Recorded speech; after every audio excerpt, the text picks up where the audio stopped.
топку надежность, магнитная крышка рулит. Звук на максимум, руку в петельку и погнали по улочкам дефилировать. Мучил я их, а лагов и задержек нет. И только потом в характеристике носом уткнулся. Bluetooth 5.0 и притом чип реалтековский. Tube 272, всем привет, вы на канале Польза.нет, и сегодня я расскажу вам о наушниках, бренд которых усиленно продает всякие гаджеты на Алиэкспрессе с 2014 года. А я его до этого момента даже ни разу не замечал. Ну и сказать честно, если бы цена на уши не упала почти в 2 раза, наверное, я бы их и не заметил. Нилкин. Из-за ужасно по-китайски нанесенный на крышку лейбл я буду его называть печальная крышка. Шучу. Плохо, но шучу. И теперь ближе к делу. Зачем вам смотреть этот обзор? Чего в этих ушах нового? Чтобы ответить на эти вопросы, я, как всегда, кратко, быстро и емко освещу данный продукт. У меня сейчас как от 4-х Блицвульфов ощущения. Как будто $100 на дороге нашел. 10 фактов о наушниках Nilkin TVS TW203.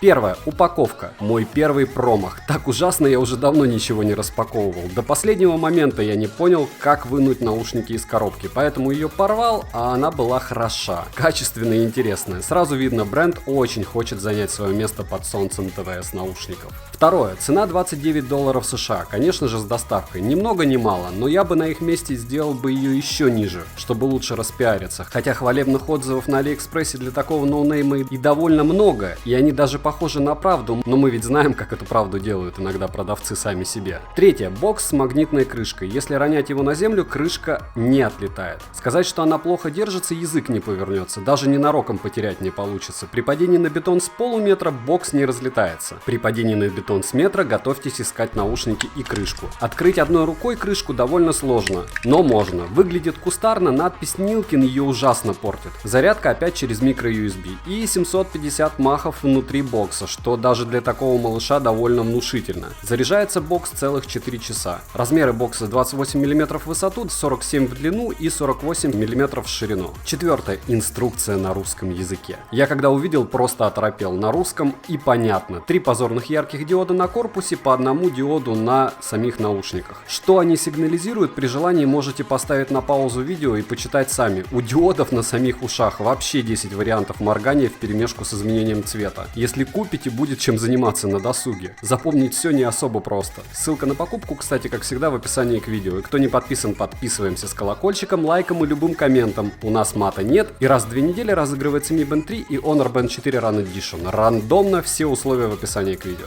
Пятое. Bluetooth 5.0. Чип реалтековский, и здесь я бы хотел остановиться немного подробнее. Первые сутки использования наушники изобиловали у меня фоновыми шумами при проигрывании музыки. Притом после этих суток этих шумов ни в какой форме не наблюдалось. Подключаются наушники молниеносно, но есть неудобные моменты. По идее, уши должны автоматом после того, как вы их достали из бокса, включиться и создать пару. Но у меня по неведомой причине включается только один наушник, притом это постоянно разные наушники. Нажав на кнопку, я включаю второй, потом создаю пару, потом они подключаются уже к телефону. Так происходит не всегда, но иногда. Сбрасывать по инструкции наушники довольно просто, но не особо приятно. Шестое. Форма самих наушников анатомическая, из цельного пластика. Да, не из софт-тач пластика, а из обычного. И первое время их форма казалась мне очень удобной и надежно держалась. Но после непрерывных 3 часов прослушивания музыки у меня появился дискомфорт. Возможно, он пройдет. Если пройдет, расскажу вам на стриме, но пока вот так. Очень понравились их физические кнопки. Производитель еще обещает защиту от воды IPX5. У меня во время теста на влагостойкость они вроде бы пока не погибли, но защита только у наушников, у бокса ее нет. Седьмое. Автономность ушей на максималках 4 часа 40 минут на 80% громкости. Опять же у меня, что очень неплохо. А правда, они обещали, как всегда, 5 часов, но вы ведь в курсе, что там под обещанием все время мелким шрифтом написано, что тесты проводить на громкости, допустим, 50% без движения и тому подобное. Поэтому вот так. В каждом ухе аккумулятор по 50 махов,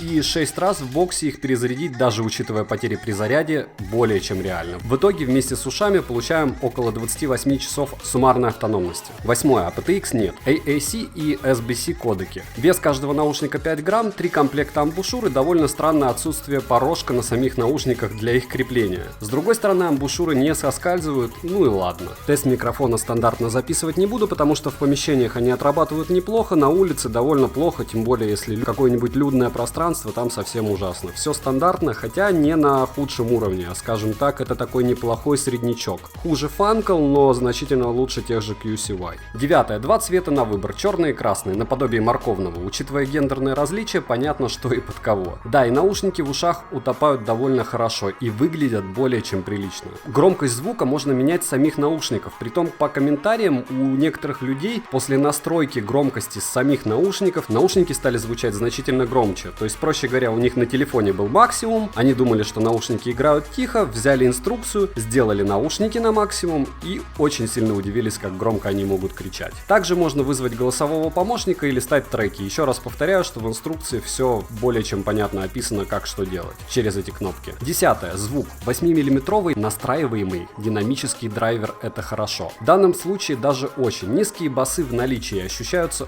более чем бодро. Верхние басы дают мощь звуку, средние просто хороши. Верхние и высокие здесь, по моему мнению, с легкой просадкой. Монеточка со своим голосом в этих наушниках вам мозг не высверлит. Но впервые за долгое время могу посоветовать эти уши любителям металла. Это, конечно, не накладные уши, но дать жару вам могут. Глубина и ширина сцены ничем не отличается их от других подобных затычек хорошего качества. Хватает всего. А главное — громкость. Еще раз повторяю, что ее с запасом. Резюмировать я бы хотел тем, что уши, по моему мнению, получились приличные. Насколько фирма вложилась в их долговечность и качество, показать может только время. Пока этот ноунейм меня удивил и порадовал. Особенно мне понравился их лейбл на самих наушниках. Вот это уже чисто эстетические различия, но вот так. Посмотрите мой топ-10 наушников до $20 США и топ-10 наушников до $50 США, чтобы сделать свой выбор. Пишите, на что еще сделать обзор. Следующий обзор будет либо на накладные наушники Pioneer, либо на очередную копию AirPods i200 TVS. Пишите, что вам будет интереснее, то первое выгружу. Подписывайтесь на канал, добавляйтесь в друзья, читайте про разные конкурсы в описании видео. На канале мата нет, отвечу всем, девайс сюда или нет, польза нет, даст ответ. Добра и удачи вам, дорогие друзья.